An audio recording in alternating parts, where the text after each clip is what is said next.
সালে বিএনপি নির্বাচিত হয়ে আসে, সবচেয়ে বড় বেশি আসন পায়, কিন্তু সরকার গঠন করবার মতো সিট ছিল না। জামাত সেখানে তাদের 18 জনের একটা সিটের ব্যাকআপ দিয়ে সরকার গঠন করেছে এবং সেখানে জামাতের কোনো দেনদার বড় ছিল না, তারা কোনো মন্ত্রীও হয় নাই। কিন্তু আমরা 93 সালে 94 সালের দিকে দেখলাম যে তখনকার জামাতের আমির প্রফেসর গোলাম আজমের নাগরিকত্ব ইস্যু নিয়ে তাকে গ্রেফতার করা হলো। পরবর্তীতে এটা মামলায় গড়ালো হাইকোর্টে। এগুলোকে কেন্দ্র করে ছাত্রদল, শিবির বিভিন্ন ক্যাম্পাসে সহিংসতায় জড়ায়া পড়ে এবং দিন শেষে জামাত বিএনপি বলয় থেকে বেরিয়ে এসে আওয়ামী লীগের বলয়ে চলে যায় এবং আওয়ামী লীগের বলয়ে গিয়ে জামাতের যে হিস্টোরিক্যাল কেয়ারটেকার গভর্নমেন্টের আইডিয়া ছিল, এই আইডিয়াকে কেন্দ্র করে আওয়ামী লীগ সারা দেশকে অস্থিতিশীল করে ফেলে। 173 দিনের হরতাল, ভায়োলেন্স সবকিছু মিলিয়ে সংসদ থেকে পদত্যাগ করে। 96 একটা মেকি নির্বাচন হয় সিম্পলি কেয়ারটেকারের বিলটা পাশ করবার জন্য। তো সব মিলে যেটা হয়েছে, এই যে বিএনপি জামাতের হানিমুন পিরিয়ড পার হয়ে যাওয়ার পরে যে রাজনীতিটা তারা আসলে করে, এটা আসলে আওয়ামী লীগের পুনর্বাসনের রাজনীতিটা তারা করে হিস্টোরিক্যালি। একই ঘটনা আমরা দেখেছি 2001 থেকে 6-এর পরে লগি বৈঠার যে বাস্তবতা এসছে, আসার পরে এই জোট সরকার এবং এই জোট সরকারের সাথে ভারতের সম্পর্ক, জামাতের উত্থান। তখনকার মনমোহন সিং বললেন যে বাংলাদেশে জামাতের মতো একটা দলের প্রায় 25% সাপোর্ট বেস তৈরি হয়ে গেছে এবং এর পরবর্তীতে যোগ হলো ওয়ার অন টেরর, সন্ত্রাসের বিরুদ্ধে আমেরিকার সে অনন্তকালের যুদ্ধ। সেখানে ইসলামী দল অথবা এনিথিং ইসলামিক সংগঠন, ইসলামপন্থী রাজনীতি সবগুলোকে তারা সন্ত্রাসের কাতারে ঢুকায়া দিল। তো সেই বাস্তবতার কনসিকোয়েন্স দেখেন, ওয়ার অন টেরর, 1/11, লগি বৈঠার নাটকের মধ্য দিয়ে আওয়ামী লীগ আবার পুনর্বাসিত হয়েছে, রাজনীতিতে ফিরে আসছে দিল্লির ইঞ্জিনিয়ারিংয়ের মধ্য দিয়ে। তাহলে 91 থেকে 96 বিএনপি জামাতের হানিমুন এবং সেখান থেকে বেরিয়ে এসে আওয়ামী লীগ পুনর্বাসিত হওয়া, 2001 থেকে 6 বিএনপি জামাতের সরকার গঠন এবং সেখান থেকে বেরিয়ে এসে 1/11 এবং আওয়ামী লীগ পুনর্বাসিত হওয়ার যে বাস্তবতা আমরা দেখেছি, এই জায়গাতে এসে আজকে গত 16 বছর যারা মজলুম ছিলেন, বিএনপি জামাত অথবা এনসিপির ছাত্ররা সবাই মিলে আওয়ামী ফ্যাসিবাদের বিরুদ্ধে যে একসাথে হয়ে ঐক্যবদ্ধ হয়ে লড়াইটা করলেন, সেই লড়াইতে যখন ভাঙন সৃষ্টি হচ্ছে এবং একজন আরেকজনের মুখোমুখি হয়ে যাচ্ছে, সেই জায়গাতে এই আশঙ্কাটা আমার কাছে সবচেয়ে বেশি গুরুত্বপূর্ণ মনে হচ্ছে যে দিন শেষে বিএনপি বনাম জামাত বনাম চরমনাই বনাম এনসিপি অথবা যার সাথে যার বলেন, এই বনামের সম্পর্কটা দিন শেষে আওয়ামী লীগের পুনর্বাসনে গিয়ে ঠেকবে কিনা।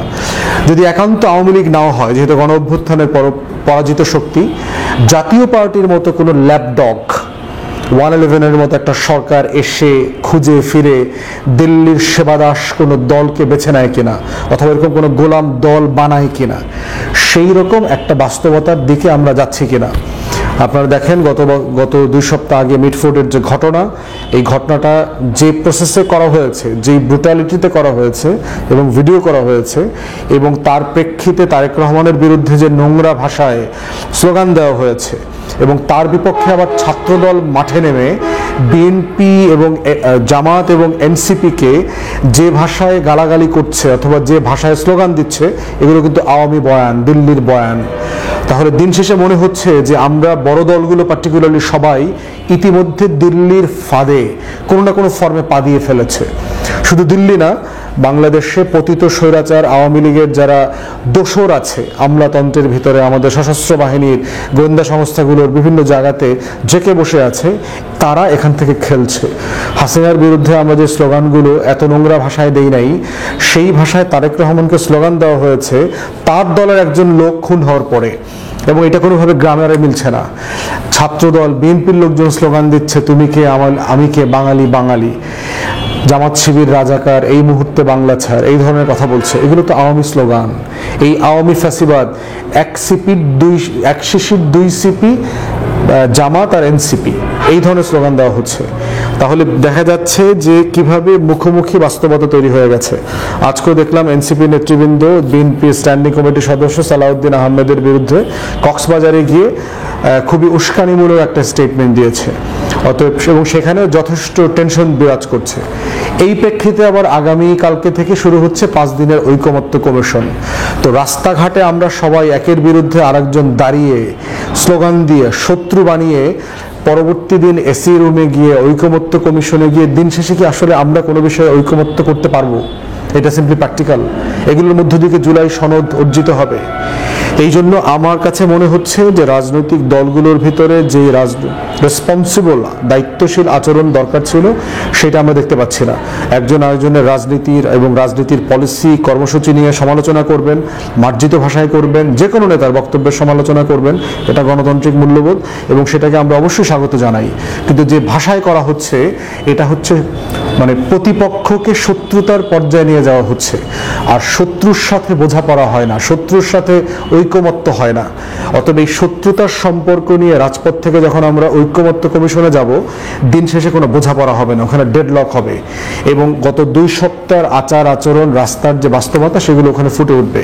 তাই আমরা রাজনৈতিক দলগুলোকে অনুরোধ করছি, বিএনপি, জামাত, এনসিপি থেকে ইসলামী আন্দোলন বাংলাদেশ, সবাইকে দয়া করে যার যার আচরণের জায়গা থেকে দায়িত্বশীল আচরণ করেন, একজন আরেকজনের রাজনীতির সমালোচনা করেন। আপনি পিআরের বিপক্ষে, এটা বিপক্ষে থাকার অধিকার যেমন আছে, যারা পিআরের পক্ষে সংখ্যানুপাতিক আনুপাতিক সংখ্যার উপরে অথবা আসন বন্টনের মধ্যে তাদের অধিকার আছে এটার পক্ষে থাকার। দুজন দুজনের যুক্তিটা তুলে ধরেন, সংকট কোথায়, এই যুক্তির মাঝখানে সমঝোতা হতে পারে কোথায়, সে আলোচনাটা করি সবাই মিলে। আদারওয়াইজ যেটা হবে, নিজেরা নিজেরা এই মারামারি, কাটাকাটি এবং অনৈক্য তৈরি করতে গিয়ে দিন শেষে দেখবেন যে আপনারা সবাই ক্ষমতার যে পিজা ছিল, যে কেক ছিল, সেই কেক থেকে বঞ্চিত হচ্ছেন। চতুর্থ কোনো পক্ষ, পঞ্চম কোনো পক্ষ এসে আপনার সেই ক্ষমতার কেকটা খেয়ে ফেলবে, এই আশঙ্কা আমি কোনোভাবে উড়িয়ে দিতে চাচ্ছি না। অতএব সেই জায়গাতে অনুরোধ করছি সকল রাজনৈতিক দলগুলোকে নিজেদের ভিতরকে যে টেনশন আছে সেটাকে ডিএসকেলেট করেন, কমিয়ে নিয়ে আসেন, কমিয়ে এনে সবাই সবার অফিসে যান, চা খান, সম্পর্ক তৈরি করেন, বাট রাজনৈতিক দ্বিমতটা রাখেন, কোনো সমস্যা নাই। এভাবেই হচ্ছে আমরা আসন্ন যে কোনো রাজনৈতিক সংকট থেকে বাংলাদেশকে বাঁচাতে